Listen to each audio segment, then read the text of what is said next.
Rappelez-vous, le 14 février 2017, l'un des plus grands matchs de l'histoire du Paris Saint-Germain sous l'ère Unai Emery. Le Paris Saint-Germain réalise l'un des plus beaux matchs de son histoire en remportant 4-0 son match aller des huitièmes de finale de Ligue des Champions en 2017. 4-0 contre le grand Barça de Neymar, de Messi, de Suarez, de Busquets et compagnie. Un Paris Saint-Germain en plus orphelin de Zlatan Ibrahimovic, pas encore de Mbappé, pas encore de Neymar, pas encore de Messi, pas encore de Ramos, etc., pas encore de Nuno Mendes. Peut-être sous le papier, le PSG le plus faible, mais à l'arrivée, le Paris Saint-Germain le plus brillant. 4-0 au match aller.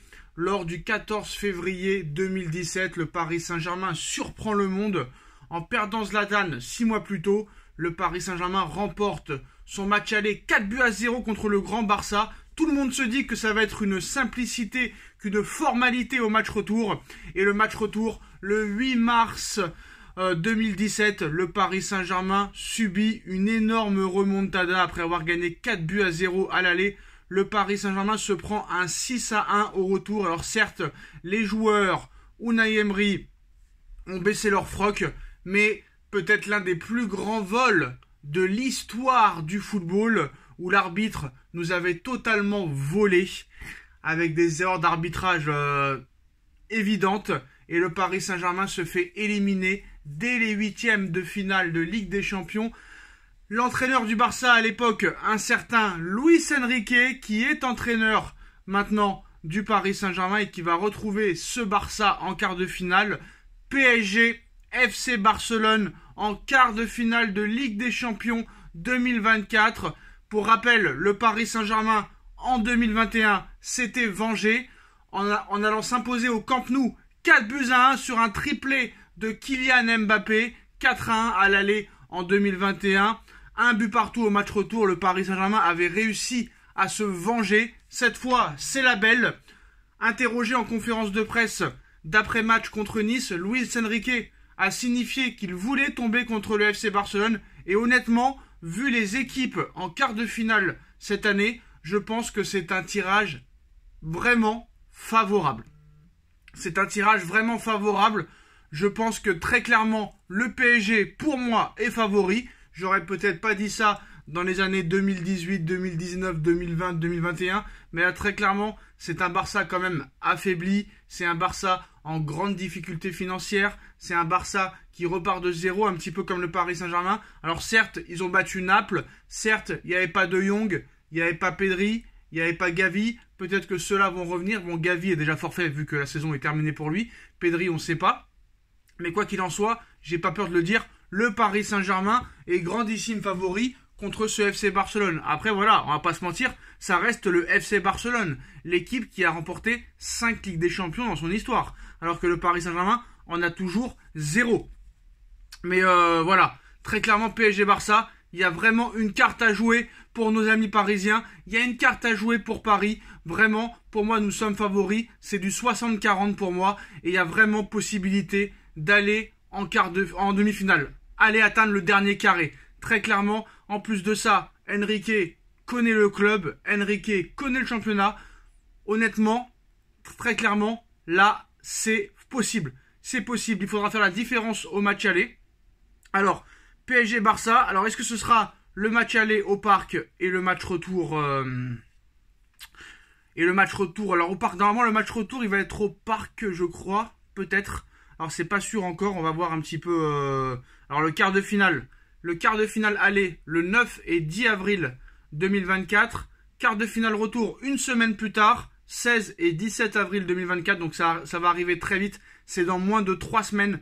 Donc juste après la trêve internationale. Match de préparation, 31 mars, Classico, OM Paris Saint-Germain. Ça tombe très bien pour Paris. Marseille est invaincu au Vélodrome cette année. Le Vélodrome est un petit peu imprenable, donc je pense que ça va vraiment être un match test pour le Paris Saint-Germain, ce Classico contre Marseille. Mais je pense que très clairement, il y a une carte à jouer. On n'a pas peur, on n'a peur de personne. Enrique l'a dit, Enrique l'a signifié, tout le monde a peur de nous. Le chemin jusqu'en finale est connu. En plus de ça, si le Paris Saint-Germain, écoutez bien, si le Paris Saint-Germain se qualifie pour les demi-finales, le Paris Saint-Germain affrontera le vainqueur d'Atlético Madrid, Borussia Dortmund en demi-finale. Donc je pense que là, très clairement, il y a une réelle chance, une réelle possibilité d'atteindre cette finale de Ligue des Champions. Voilà. Alors le PSG affrontera le FC Barcelone le 9 et 10 avril. Alors maintenant, est-ce que le match aller est à domicile et le match retour à l'extérieur, ou est-ce que le match aller est à l'extérieur et le match retour à domicile? Pour l'instant, on n'a pas de nouvelles là-dessus. Tout ce qu'on sait, c'est que ce sera le Barça en quart et le vainqueur de Atlético Borussia Dortmund en demi-finale, si le PSG, bien sûr, passe ses quarts de finale. Donc voilà, le PSG affrontera le vainqueur de Borussia Dortmund Atlético Madrid. Donc le PSG affrontera le FC Barcelone en quart de finale de Ligue des Champions. Maintenant, on ne sait pas si le match aller sera à domicile ou à l'extérieur, mais là, très clairement, il y a une possibilité. Sur un malentendu, le PSG peut gagner la Champions League cette saison. Il ne faut pas avoir peur. Yeux dans les yeux, pour moi, sur le papier, nous sommes meilleurs qu'eux. Donnarumma qui est en pleine bourre. Le retour de Nuno Mendes à gauche. On va prier pour qu'il ne soit pas blessé, Nuno. Défense centrale, sûrement composée de Lucas Hernandez, avec peut-être soit Danilo, soit Marquinhos, ou soit Beraldo. À droite, Achraf Hakimi. On espère revoir le grand Achraf Hakimi qu'on a vu en début de saison. Au milieu de terrain, il y a quand même du monde. Il y a du Vitinha, il y a du Ugarte, il y a du Warren Zaïre-Emery, il y a du Fabian Ruiz qui est en train de montrer ses meilleurs atouts depuis qu'il arrive au Paris Saint-Germain. Devant, il y a du monde, il y a du Barcola, il y a du Mbappé, il y a du Ousmane Dembélé, son ancien club, il voudra prouver. Mbappé va vouloir leur faire la misère pour montrer au Real Madrid qu'ils ont eu raison de le signer. Donc ça va être très intéressant. L'alarme est enclenchée. Le Paris Saint-Germain affrontera le FC Barcelone. Les retrouvailles entre Luis Enrique et le Barça. Les retrouvailles entre Ousmane Dembélé et le Barça. Mbappé contre le Barça, son futur club ennemi. Donc je pense que ça va être très intéressant. Maintenant, on va attendre de voir est-ce que le match aller sera à domicile ou à l'extérieur. Et en plus de ça, en demi-finale, possibilité de rencontrer Atlético ou Dortmund. Atlético, c'est très compliqué aussi. Mais bon, pour l'instant, on va se concentrer sur ces quarts de finale de Ligue des Champions. Donc voilà. Tous ceux qui disent on est déjà en demi, on va fumer le Barça, arrêtez un petit peu, bande de footix. Il faut arrêter d'être comme ça, il faut arrêter de parler comme ça. Ça reste quand même le FC Barcelone. Club qui a gagné 5 Ligues des Champions. Nous en avons rapporté 0. Alors certes, le Barça est moins fort qu'il y a 5, 6, 7 ou 8 ans, mais ça reste le FC Barcelone qui a remporté 5 Ligues des Champions. Le Paris Saint-Germain en a gagné 0. 0. Voilà. Donc à un moment donné, il faut se calmer. Maintenant, pour l'instant, moi je suis content de ne pas avoir, je suis content de ne pas rencontrer le Real Madrid, parce que franchement, ça aurait fait des polémiques incroyables. Mbappé contre son futur club, et nanani, et nanana. Donc là, franchement, je suis assez content de ne pas rencontrer le Real Madrid. Voilà, je suis vraiment très content, parce que là, ça aurait fait des histoires pas possibles. On aurait parlé que de Mbappé. Donc voilà, ce sera bien le Barcelone pour le Barça pour un nouvel affrontement prestigieux entre les deux clubs, forcément très attendu depuis la remontada en 2017, et le PSG avait pris une belle revanche en sortant le Barça en 2021. Donc si le PSG, s'il devait passer l'obstacle barcelonais, hériterait en demi-finale du vainqueur du quart de finale opposant Atlético Madrid au Borussia Dortmund. Donc voilà. Real Madrid, Manchester City. Real Madrid, Manchester City, la belle. On se rappelle, le Real s'était qualifié en demi-finale en 2022. Et City s'était vengé en 2023. C'est la belle maintenant. Donc ça va être vraiment très intéressant de voir ça. Arsenal, Bayern de Munich. Alors, ce sera Arsenal, Bayern de Munich, Atlético Madrid, Borussia Dortmund, Real Madrid, Manchester City, Paris Saint-Germain, FC Barcelone. Voilà vraiment les gros chocs pour les quarts de finale de Ligue des Champions. Il y a vraiment 8 grosses équipes. Et très clairement, le Paris Saint-Germain a eu un bon tirage au sort. Maintenant, il va falloir prouver sur le papier. Je pense que le Paris Saint-Germain a toutes les cartes en main.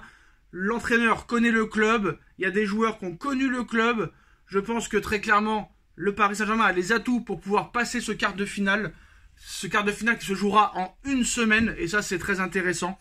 Donc voilà les gars. Dites-moi en commentaire ce que vous en pensez. Des quarts de finale historiques. PSG Barcelone pour une belle. City Real Madrid pour une belle.